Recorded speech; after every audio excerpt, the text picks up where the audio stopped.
النهاردة هنغوص شوية في خلاصة أفكار كده عن إزاي أي حد ممكن يبدأ يكسب أول 1000 جنيه من البيت. والمهم هنا إنه تقريجا من غير أي رأس مال. المصادر اللي بصينا عليها بتركز قوي على خطوات عملية وقصص ناس حقيقية فعلا عملوا كده. الفكرة ممكن تبان صعبة شوية في الأول، بس لأ، في نماذج واضحة جدا.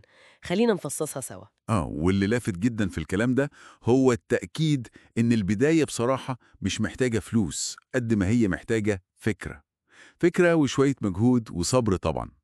الإنترنت زي ما المصدر بيقول فتح بيبان رزق لناس كتير قوي، يعني لدرجة إن في ناس فعلا بتشتغل من الموبايل بس. التركيز كله على استغلال المتاح حاليا. تمام. طيب خلينا نمسك أول طريق المصدر بيقترحه: الطباعة عند الطلب أو البرنت اون ديماند.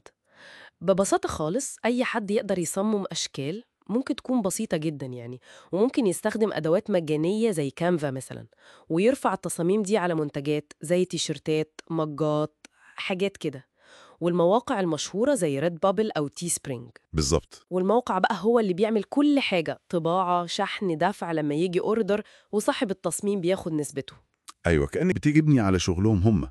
في قصة كده لواحد اسمه أحمد من اسكندرية، بدأ الموضوع ده ب3 تصميمات بس، 3، وفي خلال 5 شهور كان بيعمل حوالي $200 شهرياً. وهي دي النقطة المهمة في الطريقة دي، إنها بتعتمد كلياً على منصات موجودة فعلاً، بنية تحتية جاهزة. يعني أنت مش محتاج تعمل ويب سايت ولا مخزن ولا أي حاجة. مجهودك كله بيروح في الأول ناحية الإبداع، التصميم نفسه، وبعدين الدنيا بتمشي شبه لوحدها. وده بيقلل المخاطرة المالية لأقل درجة ممكنة. صح جداً. طيب ندخل على الطريقة التانية اللي هي التسويق بالعمولة، الأفلت ماركتينج. دي منتشرة قوي برضو. الفكرة إنك بتسجل في برامج تسويق لشركات كبيرة زي جوميا، أمازون، أو حتى منصات يمكن متخصصة أكتر زي ديجي ستور، تمام؟ وبتاخد منهم لينكات خاصة بيك لمنتجات معينة. ولو أي حد اشترى عن طريق اللينك بتاعك ده، أنت بتاخد عمولة. وعملية التتبع دي هي أساس الموضوع كله. وهنا بقى بتيجي قصة هند، طالبة من الزقازيق. البنت دي بدأت بحاجة هي أصلاً بتحبها، قراية الكتب. فبدأت تكتب مراجعات بسيطة كده على فيسبوك، وتحط لينكات شراء الكتب دي من جوميا.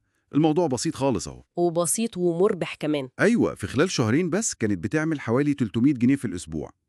القصة دي حلوة عشان بتوضح إنك مش لازم تكون خبير تسويق عشان تبدأ. ممكن تبدأ من اهتماماتك الشخصية فعلا، وتشاركها بصدق، وده بيوصل للناس. الموضوع مش محتاج تعقيد. وده ياخدنا للطريقة التالتة بقى: الخدمات المصغرة، الفريلانسنج. هنا الموضوع بيعتمد أكتر على مهارة عندك، حتى لو مهارة بسيطة يعني، زي مثلا الكتابة، الترجمة، التصميم، أو حتى تفريغ ملفات صوتية لكلام مكتوب. دي خدمة مطلوبة جدا على فكرة. أكيد أكيد. وفي منصات زي خمسات ومستقل مليانة ناس بتدور على حد يعمل لهم الشغلانات الصغيرة دي. بالظبط. وقصة يوسف هنا شاب عنده 17 سنة، يعني لسه صغير، بدأ بتفريغ ملفات صوتية. أول شغلانة عملها كانت ب25 جنيه بس. مبلغ بسيط جدا يعني. لكن بالاستمرار وبعد 4 شهور بس وصل إنه بيعمل 1000 جنيه شهرياً وهو لسه طالب في ثانوي. امم والنماذج دي كلها بصراحة بتشترك في إنها مش محتاجة استثمار فلوس مباشر في الأول. لكن الأهم بقى، وده اللي المصدر بيأكد عليه جامد، هو إنك تختار طريقة واحدة أو مجال واحد وتركز عليه. الجودة وتقديم قيمة حقيقية للعميل هم دول اللي بيبنوا السمعة. خصوصا في شغل الخدمات المصغرة ده، التقييمات بتفرق بشكل مش طبيعي. دي حقيقة. وكمان في تحذير مهم قوي من وهم الربح السريع. الحكاية دي مش سحر، لا دي محتاجة شغل حقيقي والتزام واستمرارية، مش ضربة حظ وخلاص. بالظبط كده. والخلاصة بقى اللي بنطلع بيها من كل ده هي أهمية يعني البدء فوراً. مش لازم نستنى لحد ما نبقى عارفين كل تفصيلة. الاقتراح العملي اللي بيتقدم هو: اختار فكرة من ال3 دول، خصص وقت صغير كل يوم، ساعة مثلا، عشان تتعلم عنها أكتر، ممكن من فيديوهات يوتيوب زي ما المصدر بيقول. تمام. الفكرة إنك تجرب وتقيم نفسك بعد فترة قصيرة، أسبوعين مثلا، ونشوف هنكمل في الطريق ده ولا نعدل المسار شوية. الرسالة واضحة ومباشرة. المهم تبدأ. دي أهم كلمة تقريبا.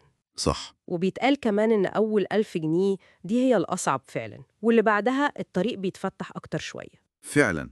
واللي بيتضح قوي من عرض المصدر ده إن العقبة الحقيقية غالبا مش في نقص الفلوس خالص، لكن في كسر حاجز البدء نفسه، الخوف أو التردد ده.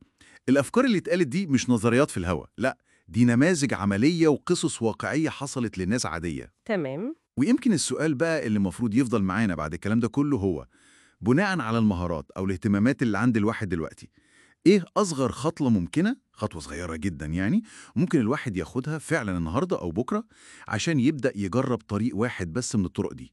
يمكن الإجابة على السؤال البسيط ده تكون هي بداية كل حاجة.